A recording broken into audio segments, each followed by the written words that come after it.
a lot of the kind of plum roles in Hollywood seem to be, for women especially, seem to be for the girlfriend or the damsel in distress. So was this a bit of a kind of a bigger plum role, being the kind of the badass action star? Yeah, look, it was so refreshing for me to be playing this role because I have played the damsel in distress before and the girlfriend role, and as soon as I read the script, I connected with the character. I thought she was so strong and unique and dark and edgy, and it's very exciting as an actor to have the opportunity to play someone like that. And obviously a lot of physicality involved there, lots of training. You were training for months beforehand. And yeah. even the bike alone, where you kind of got the DJ, yeah. put more stuff in with me on the bike. I'm after learning how to ride it. I kept asking because I learnt on the Ducati. I spent at least a month working on the bike, and then we got to the set and I rode it like 3 times in the film. I'm like, come on, what's going on? You're going to get one now? Maybe get one now? Well, as an excuse, you know how to ride it. Someone pulled up next to me on their Ducati the other day, and it was the first time I actually considered buying one. And I don't know, they're pretty dangerous. Yeah, you'd have to wear a helmet. Yeah, no special powers in real life. No. But you got a lot of quips here as well. You got to deliver the quips as well as do the action. Did you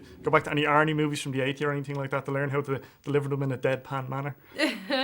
No, not really. I did use Angelina Jolie as a reference, and I watched Tomb Raider and Wanted, and she's got this energy about her that's very infectious and enchanting, and I think number 6 has that also. So I definitely had to channel my inner Angelina Jolie. Yeah.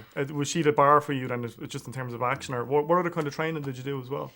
Yeah, I did an extensive amount of training, martial arts. I learned to flip on wires suspended in the air, like 6 foot high in the air. And I also learned just how to fall like a stunt woman. There's a whole craft and how to fall down the stairs or how to roll into a locker and like dodge bullets and all those sorts of things. And I had to really become a warrior because that's what my character is. And it was pretty difficult. Because it's kind of building up towards the end, because you've got the really big action sequence towards the end, the really cool action sequence, the really coolest bit in the movie.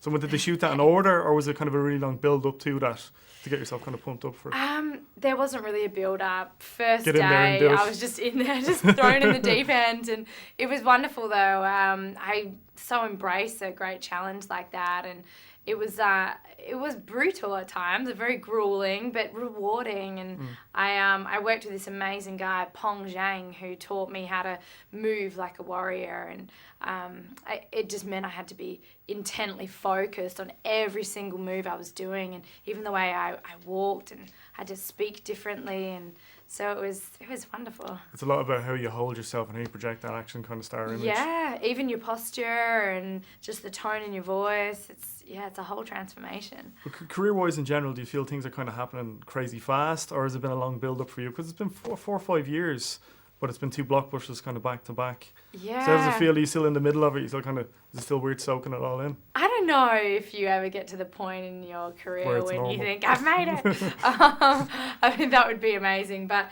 it's always just building blocks, and I want to continue working with great filmmakers. And I was so privileged to work with DJ Caruso on this film. And so who knows? I try not to think about it in that way. I definitely want longevity in my career, and I think if I'm smart about the types of films that I do and the characters I play, hopefully I'll be able to have that. Because you're mixing it up. You've got a comedy coming up next with Topher Grace. I do, and yeah. Anna Faris, and you went back to Australia to do a thriller as well. That's right, yeah. So that's obviously a conscious decision to go, let's do something kind of different, mix it up early on. I think as an actor, I can't keep pushing myself if I stay within a comfort zone, and it means it's a challenge to have to bounce around being the comedy girl, and then you have to go into a dramatic piece and then be the action girl. It's hard, but it keeps it fresh, and I never get bored, which is a good thing. So you're going to take a break now, or are you going to move on to something else straight away? I'm actually just going to hang out and promote these 2 films, and Take Me Home Tonight comes out on March the 4th, which is very exciting. And then after that, I'll just keep reading scripts and see what comes along.